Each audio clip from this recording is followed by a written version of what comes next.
Dalam beberapa hari lagi, tahun 2025 akan selesai. Dan saat dimulainya 2026 adalah saat Pak Prabowo akan menjadi Prabowo Subianto yang sebenarnya, yang akan bertangan besi dan tidak akan jadi Mr. Nice Guy.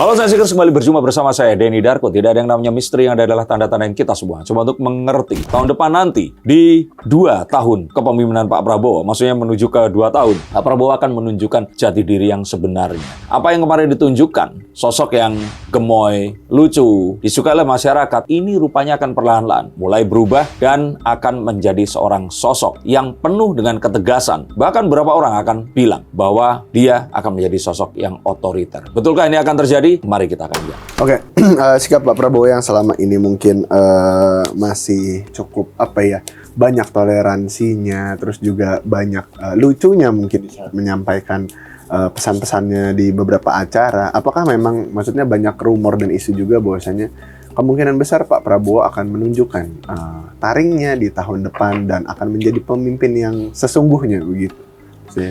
Eight of Swords. Sesuatu sudah dilakukan dan ini harus dipercepat lagi. Apapun yang dilakukan ini ternyata kurang cukup dan tantangannya ini lebih besar. Kombinasi antara demokrasi dan sosial media, selalu katakan ini adalah combo yang mematikan untuk negara-negara berkembang dan dunia ketiga yang rawan untuk diacak-acak oleh proksi asing. Dan gejala ini semakin parah di Indonesia. Semua orang berhak menyuarakan apapun dan pihak yang memiliki uang akan bisa memframing hal itu. Dan ini berbahaya untuk pemimpin dan pemerintahan yang sah. Dan ini sudah mengancam keberadaan masyarakat dan bangsa kita ini tadi. Maka Pak Prabowo hanya punya satu pilihan dan satu jalan untuk keluar, yaitu menjadi sosok yang akan tegas mengatakan tidak kepada apapun yang akan mengancam persatuan dan menyebabkan perpecahan bangsa. Termasuk jika salah satunya adalah demokrasi yang kebablasan.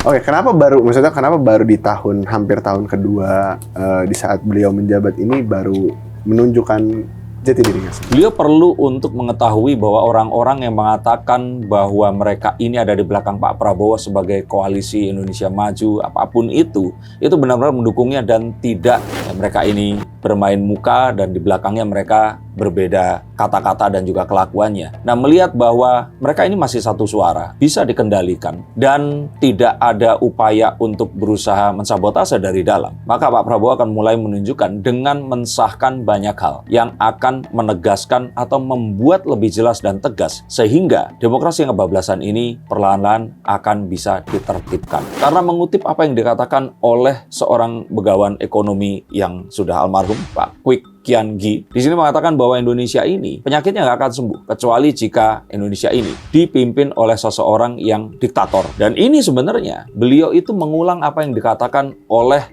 salah satu dari bapak bangsa kita, yaitu Muhammad Hatta atau Bung Hatta, yang mengatakan bahwa demokrasi itu nggak bisa seperti demokrasi di Barat. Tidak mungkin suara seorang profesor itu dinilai sama dengan suara seseorang yang tidak berpendidikan. Dan kebebasan menyampaikan pendapat untuk negara Indonesia yang masih belum sepenuhnya memiliki pendidikan yang layak, juga kondisi perekonomian yang belum sepenuhnya merata, ini malah akan membahayakan bagi berlangsungnya tatanan berbangsa dan bernegara di negara ini. Tapi kan maksudnya kalau kata banyak orang juga ya yang mengkhawatirkan sebenarnya sejak awal kan bisa saja Orde Baru kembali, terus Pak Prabowo bisa aja menjadi seperti Pak Harto kedua, itu ada kemungkinan atau enggak? Maksudnya dengan beliau menunjukkan ketegasannya seperti itu.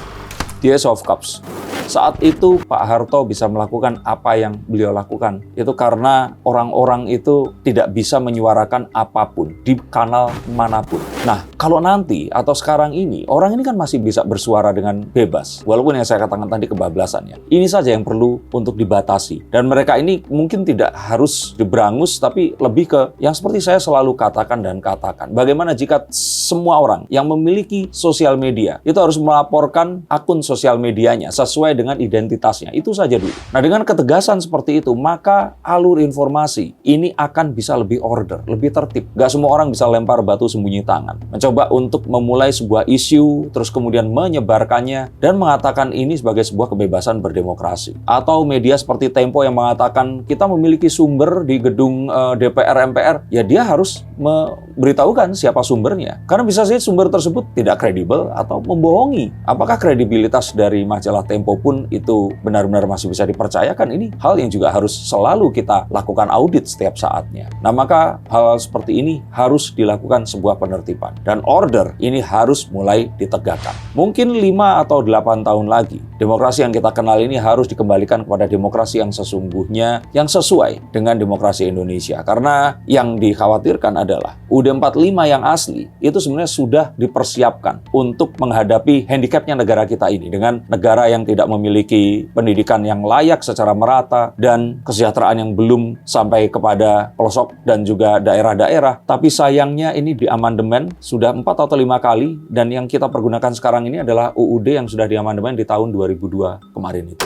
Oke, berarti kan banyak juga isunya berkembang bahwasanya Pak Prabowo ini banyak melibatkan militer di beberapa sektor vital juga, untuk untuk ya bisa aja nanti Pak Prabowo lebih tegas, dan juga sekarang nantinya dia juga pada akhirnya ada yang isunya semena-mena atau mungkin membungkam banyak suara masyarakat. Yang harus dimengerti di sini adalah karena Pak Prabowo adalah seorang militer, jenderal yang tertinggi. Maka saat beliau ini menunjuk militer untuk mengambil alih, itu bukan berarti beliau ingin perkaya dirinya atau melakukan sesuatu yang kita sebut sebagai pemaksaan. Tapi coba pikirkan, jika ternyata apapun yang dilakukan oleh pejabat korup, politikus busuk, atau oligarki yang licik, ini dilakukan secara tersembunyi, mengakali hukum, dan sebagainya, lalu terus kemudian mereka tidak tersentuh, apakah tidak lebih baik mereka dilepaskan kekuasaannya, lalu dipegang oleh tentara terlebih dahulu? Karena jika tentara yang memegang, maka Pak Prabowo akan langsung bisa menindak tentara-tentara ini tadi. Dan sambil kita memperbaiki kondisi bangsa ini tadi,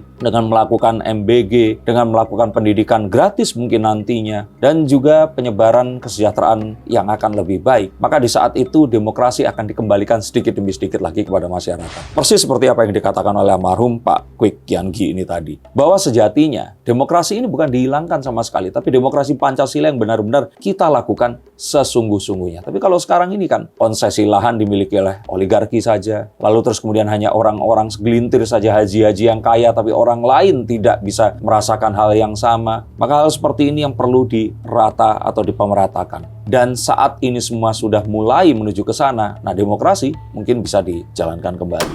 Cuman ada kelemahannya juga, maksudnya di mana kalau kita bilang Pak Prabowo kembali menjadi sosok yang bertangan besi, pasti ada kelemahannya di mana ya kita nggak tahu pada akhirnya isunya ya Pak Harto aja banyak apa bahasanya ya, proyek-proyek yang tersembunyi dibagikan ke orang-orang terdekat. Maksudnya nggak ada yang mengawasi kalau memang pada akhirnya semuanya by order dan ada. Seperti tadi saya katakan, kondisi dulu sama sekarang tentu saja berbeda.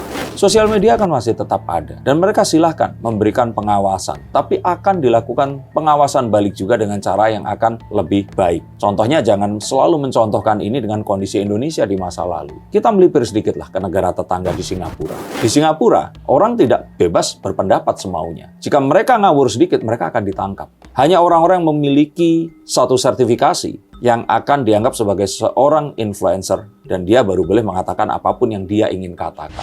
Nah, apakah orang di Singapura tampak seperti orang-orang Indonesia di Orde Baru? Tidak. Apakah mereka di sana juga terkungkung dan sehingga mereka ini nggak bisa menyuarakan dirinya? Ya nggak juga. Demonstrasi juga masih bisa dilakukan. Tapi kembali, saat itu bisa dilakukan, maka order ini terjadi. Dan saat pemerintah memiliki legitimasi mereka, maka proksi asing ini tidak dengan mudah masuk dan berusaha untuk mengacaukan dengan cara menyusupkan orang-orang masuk ke LSM, NGO atas nama seperti saya katakan, membela lingkungan hidup, kebebasan berpendapat, emansipasi wanita, apapun itu, mereka akan bisa masuk. Apa yang saya katakan itu tidak ada yang keliru, tapi ini adalah pintu masuknya. Maka hal seperti ini harus diwaspadai. Dan mereka ini mempergunakan Gen Z dan milenial muda yang hatinya masih sangat-sangat mudah sekali untuk marah, protes, untuk menyuarakan tujuan mereka. Yang mana tujuan mereka tentu saja bukanlah untuk kebaikan bangsa. Oke, tapi sejauh apa Pak Prabowo harus bertindak, maksudnya untuk menertibkan itu? Apakah seperti di Singapura ditangkap-tangkap? Membuat peraturan terlebih dahulu deh.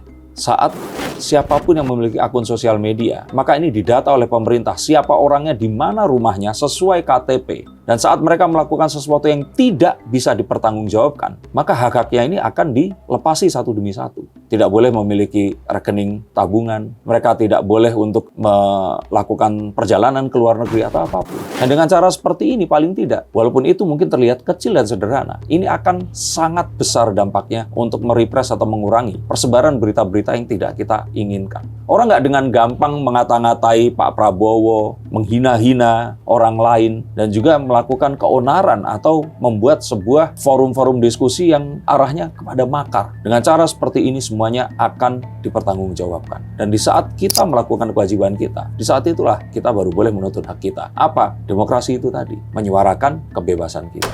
Cuma pada kenyataannya penegakan hukum di Indonesia aja kan sulit. Maksudnya apalagi hal-hal kayak gini yang memang harus dilakukan secara masif gitu untuk mengontrol media sosial itu sendiri. Siapa yang akan menegakkan, maksudnya menindak itu secara langsung? Ya saya pikir ini akan tetap jadi ayam dan telur hingga semua ini tadi akan hancur. Tapi saya yang pernah hidup di era Orde Baru dan hidup di era Orde Reformasi seperti sekarang ini, saya akan lebih menginginkan ini semua. Setelah kita menjalani reformasi yang saya bilang ini gagal total, untuk bukan kembali ke Orde Baru, tapi mengambil sisi-sisi order dari Orde Baru untuk menetralkan atau menyeimbangkan apa yang sudah kebablasan di era reformasi ini tadi. Maka jika ini dilakukan, ini bukan perkara tentang artinya nanti siapa dong mengawasi siapa. Ya kita akan memperbaiki pengawasan dari kepolisian atau pihak manapun. Tapi saat itu dilakukan, yuk kita kurang-kurangilah kebebasan yang sudah mulai salah kaprah dan berlebihan. Oke, terakhir. Lantas di tahun depan mungkin dengan Pak Prabowo bertangan besi atau mungkin pemerintahan yang mulai kembali tegas, ini akan menciptakan gelombang demonstrasi mungkin atau mungkin ya silakan, nggak apa-apa. Lebih baik kalau mereka bisa berdemonstrasi dalam kondisi yang seperti itu menunjukkan sebuah kebebasan berpendapat yang memang masih diperbolehkan. Ya silakan, dan saya akan rasakan seperti hukum Newton, saat sebuah gaya dilakukan pada sebuah benda, maka gaya yang sama akan dilakukan benda itu balik kepada si pemberi gaya itu tadi. Maka saya merasakan bahwa ini sesuatu yang memang kita inginkan. Tapi kita sudah cukuplah dengan semua kebebasan berpendapat yang terlalu kebablasan ini, sehingga kita akhirnya jadi kebablasan seperti sekarang ini. Tengoklah ke Facebook, banyak sekali kekacauan di sana. Tengoklah ke Thread atau ke X, banyak hal-hal yang saya kira ini sudah saatnya ditertibkan. Karena jika tidak, maka kita sebenarnya ucapkan selamat tinggal saja kepada Republik Indonesia, karena ini hanya tinggal menunggu masalah waktu. Kita akan cerai-berai, ini akan menjadi sebuah menuju ke satu perpisahan, dan ya mungkin suatu tahun nanti kita akan mengenang bahwa dulu sekali ada sebuah bangsa yang besar dan seharusnya bisa menjadi lebih besar. Tapi karena kebodohannya menurutkan demokrasi, kebablasan, dan sosial media, sehingga akhirnya mereka menjadi berantakan dan tercerai-berai seperti yang kita takutkan.